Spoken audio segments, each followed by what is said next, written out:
마지막 작품이라고 되어 있지만 한 곡을 더 남깁니다.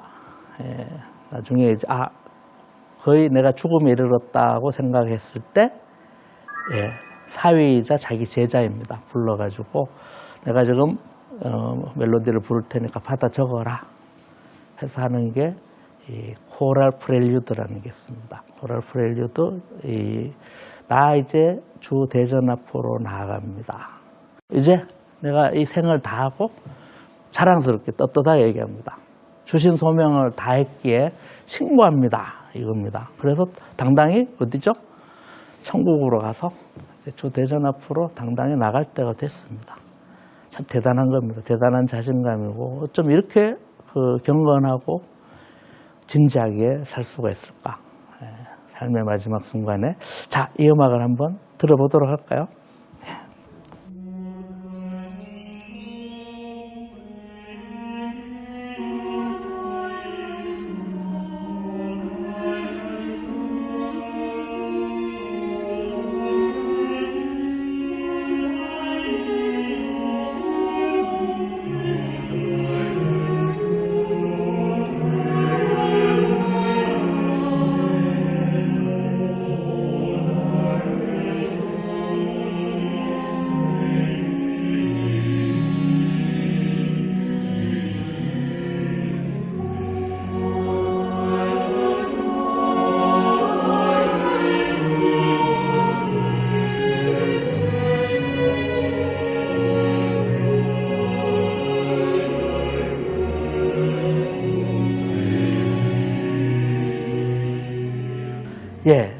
그 느낌이 다 오죠.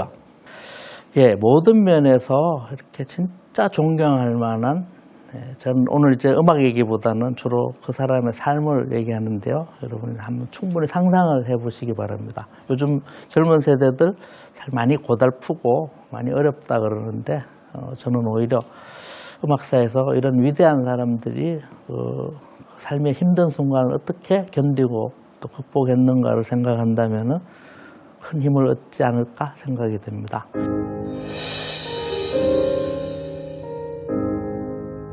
18세기 고전 음악의 시대, 악성이라 불리는 루트비 반 베토벤. 어린 시절부터 혹독한 훈련 속에 피아니스트로 성장했지만 26세의 젊은 나이에 청력을 잃었던 비운의 음악가다. 음악가에겐 치명적인 청력 상실이라는 장애 때문에 유서를 쓰고 자살을 시도하기도 했던 베토벤. 하지만 음악을 향한 그의 갈망은 멈추지 않았다. 자신의 내면 세계를 그대로 음악으로 승화시킨 그의 음악은 이후 낭만파 음악의 토대가 됐다. 베토벤의 교향곡 제9번 합창은 교향곡 역사상 처음으로 가사가 도입된 걸작으로 평가받고 있다.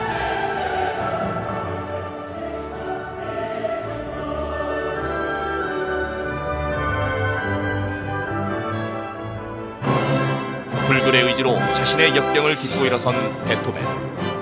서양 음악 역사상 가장 위대한 음악가 중 한 명으로 불멸의 작곡가로 불린다. 베토벤이 삶이 고난했다 하는 것은 비교적 많이 알려져 있습니다. 그렇죠. 그래서 악성이라고 불리는 이유 중에 하나도 물론 그 음악이 위대하기 때문이기도 하지만 바로 도저히 인간으로서 견디기 힘든, 극복할 수 없는 그 고난을 견뎌내고 이겨냈기 때문에, 또 한마디 덧붙인다면 승화시켰죠. 승화시켰기 때문에 가능한 얘기다, 뭐 이렇게 얘기를 할 수 있는데요. 일단 귀가 먹었다는 거, 이건 음악가로서는 뭐 거의 사형 선고나 다름없죠.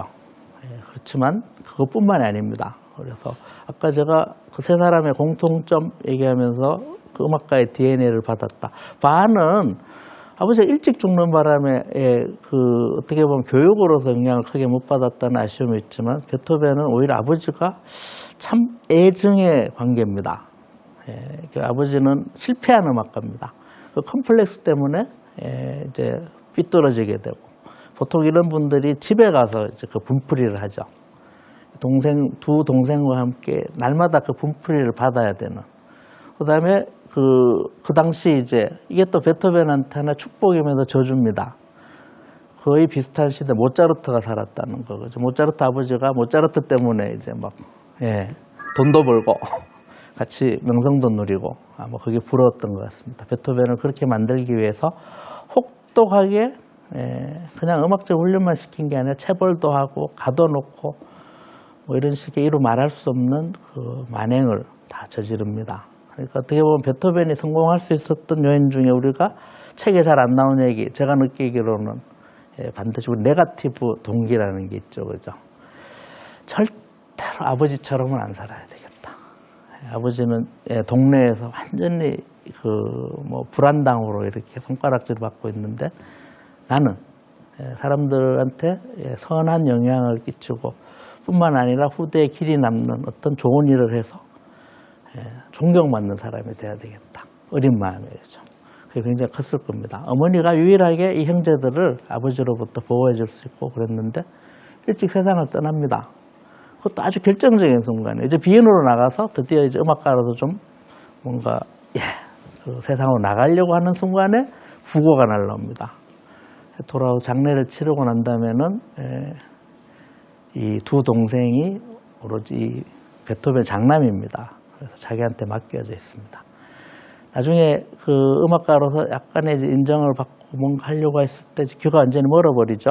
그래서 여러분 잘 아시는 하일리겐슈타트의 유서. 이 강인한 사람이 유서를 쓰고 죽겠다고까지 작정했을 때는 당연히 이거는 이제 음악밖에 자기 할 줄 아는 게 없는데 귀가 먹는다. 이건 나 죽으라는 얘기구나. 물론 극복을 합니다. 근데 그 유서 속에서도요. 이렇게 이상적인 얘기가 아니라 많은 부분을 할애하고 있는 게 두 동생에 대한 당부입니다. 심지어 내가 가진 뭘 어떻게 나눠가지고 이런 얘기를 하는 뿐만 아니라 니들은 이렇게 살아야 된다. 그러니까 베토벤의 이 깊은 내면 속에 그 동생을 보살피고 또 우리 한국식으로 얘기한다면요, 우리 전통식으로 얘기한다면 가문을 일으켜야 된다 하는 이런 생각이 얼마나 강했는지를 그 유서를 차근차근 읽어보면은 알 수가 있습니다. 베토벤의 경우요, 거의 나중에 이제 죽고 난 다음에 해부를 해보니까 의사가 놀랍니다. 그러냐면은 오장육부가 거의 다 녹아 있다. 이 상태에서 어떻게 삶을 유지할 수 있었느냐? 이건 음악에 대한 열정보다는 아까 제가 이 현실에 발을 딛고 사는 세 사람의 공통점 얘기를 했는데 두 동생에 별 볼 일 없고 근데 통틀어서 혈육이라고는 베토벤은 독신이었고요. 두 동생이 결혼했지만 조카가 딱 달랑 하나 남습니다. 카를이라는 조카가 남는데 심약하고 재능도 별로 없고 진짜 망난입니다. 철도 하나도 없고. 근데 그 동생의 미망인이죠, 그죠? 그 미망인조차도 별로 이렇게 자녀를 잘 키울 것 같지 않습니다. 그 육체적으로 힘든 순간에 소송을 제기해서 이 조카의 양육권을 가져옵니다. 근데 조카는 이 큰아버지죠, 삼촌이 부담스럽습니다. 왜? 이 조카 성공을 위해서 너무 많은 그 기대와 또 노력을 기울이는 게 이제 보통 부담이 안 됩니다. 그래서 계속 집을 뛰쳐나가고 하는데 그럼 또 찾아오고. 근데 그 상황이 자기는 사실은 뭐 간경화죠. 어쨌든 그 여러 가지 건강을 돌보지 않은 것 때문에 육체적으로 가장 힘들 때입니다. 그 순간에 마지막 작품을 남깁니다. 보통 이제 베토벤은 뭐 모든 장르에서 또 넘사벽, 진짜 넘을 수 없는 위대한 업적을 쌓았다 그러는데 특히 이제 교향곡, 또 피아노 소나타뿐만 아니고요, 또 현악 사중주를 많이 꼽습니다. 그리고 마지막에 16번인데요. 그 고통의 순간 이 곡을 씁니다. 곡을 쓰면서 낙서처럼 악보에다가 메모를 남깁니다. 힘들고 고통스럽게 내린 결심 하는 것도 쭉 밑에 몇 줄이 내려가면은 꼭 그래야만 하는가, 독일어로요, 무세스 자인 합니다. 자기 스스로한테 자기가 의문을 던집니다. 한참 밑에 에스무스 자인, 그래야만 한다. 근데 이게 음악적인 이상을 향해서만 던지는 질문이 아니라 현실적인 삶 속에서 내가 반드시 조카를 저렇게 싫다는 조카를 잡아다가 그렇게 해야 되느냐 말아야 되느냐, 그래서 베토벤 생각하면 저는 항상 키워드가 무세스 자인. 이 사람은 그래서 이 작품도요. 바하에 비하면 숫자로 뭐 극히 적지만 베토벤의 스케치북을 보면 한 곡을 작곡하기 위해서 스케치북이 수십 권이 쌓여 있습니다. 그러니까 진짜 음표 하나하나 적는 것조차도 항상 반드시입니다. 그냥 이래야만 하느냐, 반드시 이래야만 하는가를 따져서 스스로 판단이 섰을 때 그렇다는 얘기입니다. 자, 이 곡을 안 들어볼 수 없겠죠. 예, 근데 묘하게요. 악기가 주고받는 속에 이 대화가 들어가 있습니다. 그래서 뭐 질문하는 것 같이 툭 던지면 잠시 머뭇거리다가 머뭇하다가 나중에 바이올린이 에스무스 자인 하는 이런 걸 아마 여러분 상상하실 수 있을 것 같습니다. 잠깐 한번 들어보도록 하겠습니다.